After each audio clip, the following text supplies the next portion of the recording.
안녕하십니까, 팟개비입니다. 이번 동영상에서는 새로 결성된 한류철학회를 여러분께 소개하겠습니다. 1차 모임은 2023년 7월 21일 저녁에 서울 강남의 한 식당에서 시작했습니다. 이 모임은 다른 저술계획과 관련되기도 해서 저를 포함해서 전체 3명으로 이루어졌습니다. 정원섭 교수님께서 지도하고 후원해 주시기로 했고 강철 교수님께서 같이 참여해 주기로 하셨습니다. 아직 모임도 잡고 해서 일단 제가 회장을 맡았습니다. 1차 모임 사진인데 현재 한국포스트휴먼학회 회장을 맡고 계시는 정원섭 교수님이 초대 회장을 맡아주셨으면 어떨까 했지만 혹시 이분께 누가 될까 걱정도 되고 한류철학회에는 아직 아무것도 없는 상태라서 제가 나서게 된 것입니다.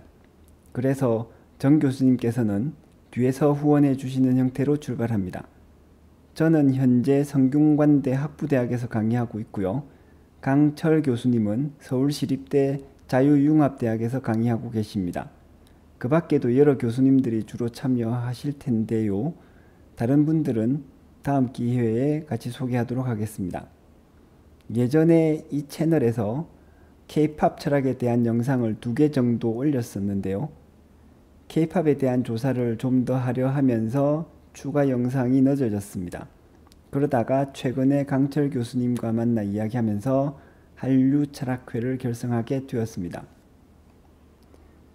그만큼 저희도 한류철학회를 시작하는 데에 대해 오래 망설였습니다. 즉 한류의 발전상을 고려할 때 한류철학 연구는 좀 늦은 감이 있습니다. 왜 늦어졌을까요? 다소 변명을 해보면 철학자들은 잘 모르는 것에 대해서 말하지 않는다는 것이 큰 이유입니다. 이것이 학자의 자세로서는 맞긴 합니다. 공자도 아는 것은 안다고 하고 모르는 것은 모른다고 하는 것이 진정 아는 것이다 라고 말했으니까요.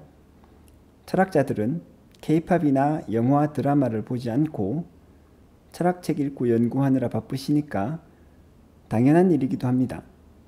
그에 비하면 저는 철학 공부는 많이 안 하고 저서는 몇 권 썼지만 논문도 많이 안 썼고 영화 보고 K-POP 비디오 보고 하는 날라리에 좀 가까운 편이죠.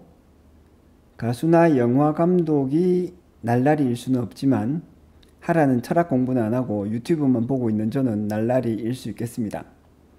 그런데 놀랍게도 한류 철학이 필요하다면 저 같은 날라리 철학자가 필요한 셈이 되겠습니다. 그럼 한류 철학이 해야 할 일은 무엇일까요? 일단 제가 학회장을 맡았기도 하고 또 이 문제에 대해 오래 생각했으니 제 의견을 말씀드려 보겠습니다. 한류 철학은 한류에 대한 우리의 생각을 정리하고 발전시키는 것입니다.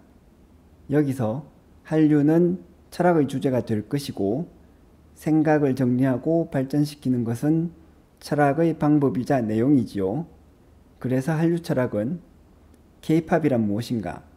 한국 영화와 드라마의 본질이나 특징은 무엇인가?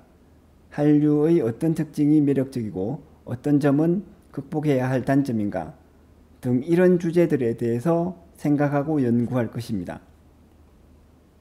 그럼 한류 철학의 연구 범위는 어디서부터 어디까지일까요? 사실 이것부터가 철학적 논의의 대상입니다. 하지만 어느 정도의 명확한 범위는 이미 있죠. K-POP, 한국 드라마, 한국 영화, 온라인을 지배했던 한국 게임, 한국 패션, 그리고 그 밖의 많은 것들이 포함될 것입니다. 그 중에서도 최우선 과제는 당연하게도 K-POP의 철학일 겁니다. BTS의 성공은 이미 세계 팝 시장을 바꾸어 놓았다고 저는 생각합니다. 그럼에도 불구하고 BTS의 철학은 이제 시작해야 할 상황이죠. 게다가 최근에는 정말 K-POP이 무엇인지를 고민하게 만드는 훌륭한 K-POP 가수들이 등장하고 있습니다. 재능 있는 미국 출신 K-POP 가수 알렉사도 있고요. 한국 멤버는 하나도 없는 K-POP 그룹 블랙스완도 있습니다. 한국 팝이었던 K-POP이 한국만의 팝이 아니게 된 것입니다. 그럼 K-팝은 무엇일까요? 이것은 철학적인 문제입니다. 다른 한류에도 이런 문제 제기가 될 수 있습니다. 어쨌든 2023년 한류 철학의 우선 과제는 K-팝이라 할 수 있겠습니다. 한류 철학 활동의 기본 방향을 명확히 하는 것도 중요합니다. 일단 철학이라는 활동 자체가 앞서 나가는 것이 아니라 정리작업이라는 점을 강조할 필요가 있습니다. 철학이라는 것이 생각에 대한 비판적 반성이므로 한류 철학 역시 한류에 대해서 비판적 반성을 하는 것입니다. 쉽게 말해 생각을 정리하는 것이죠. 이것이 무엇을 의미하느냐? 한류 철학자들이 한류의 주인공이 되는 것이 아니란 겁니다. 한류 철학자라는 사람이 있다면 그 사람은 그저 한류 문화의 주인공들의 생각을 비판적으로 반성해 주는 것, 즉 잘 정리해 주는 것을 해야 합니다. 그럼 한류의 주인공이 누구인가? 바로 K-팝 가수들과 프로듀서, 팬들, 그리고 한국 영화의 감독과 배우, 패션 디자이너 등이죠. 그럼 왜 철학자가 한류 주인공들의 생각을 정리해 줘야 할까요? 그것은 자기 자신의 생각을 잘 아는 것이 생각보다 매우 어렵기 때문입니다. 비유를 해보면 쉽게 이해하실 겁니다. 예를 들어 한국어를 쓰는 한국인이 한국어의 주인공인데 한국인은 자신이 어떤 문법에 따라 말을 하는지 잘 모릅니다. 한국어 문법을 누가 잘 알까요? 언어학자들입니다. 때로는 외국 언어학자들이 한국어 문법을 보통의 한국인들보다 더 잘 알 수도 있습니다.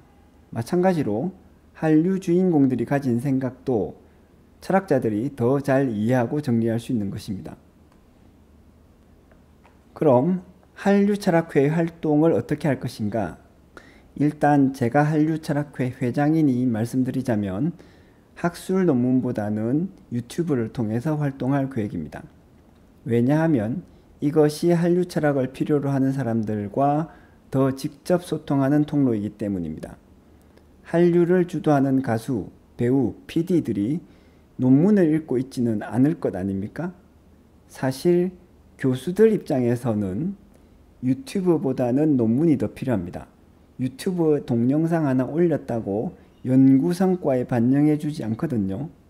하지만 한류 철학은 한류의 발전을 위한 것이니 거기에 맞는 소통 방식을 따르는 것이 필요할 겁니다. 물론 그래도 추가적으로는 논문과 저서 집필도 필요할 겁니다.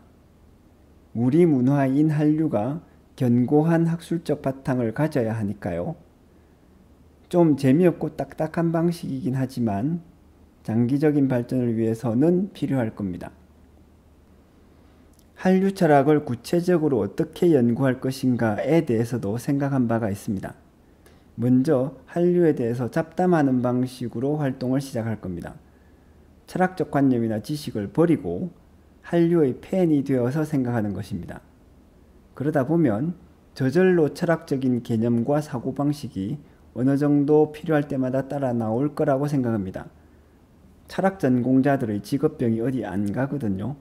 특히 철학자들이 K-팝이나 드라마 등 한류에 대해서 잘 모르는 경우가 많기 때문에 잡담 형식으로 시작하는 것이 도움이 될 거라고 생각합니다.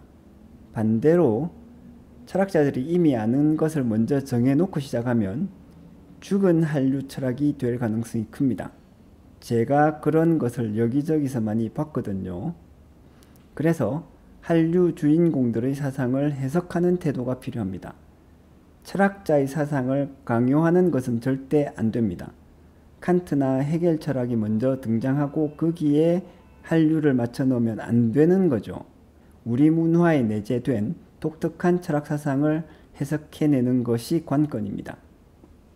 한류 철학회는 2023년에 시작하고 있습니다. 한류에 관심 있는 많은 분들의 참여가 도움이 될 것입니다. 철학은 시대를 반영합니다.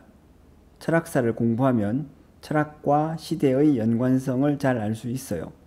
그리고 여러분의 생각들이 시대를 반영하는 것입니다. 철학자 개인의 독단이 시대를 반영하지는 못합니다. 철학자들만의 독단으로 한류 철학이 만들어지면 안 되는 이유이지요. 그래서 여러분들의 참여가 필요합니다. 영상에 대한 댓글도 도움이 많이 될 것이고요. 메일이나 다른 채널에 영상을 만들어 올리는 것도 도움이 될 것입니다. 물론 논문도 환영합니다. 특히 논리적 비판을 환영합니다. 이상으로 한류 철학회에 대해서 간단히 소개했습니다. 이후 활동도 차근차근히 영상으로 만들어 올리겠습니다. 이 동영상이 재밌으셨다면 좋아요와 구독 버튼을 부탁드립니다. 감사합니다.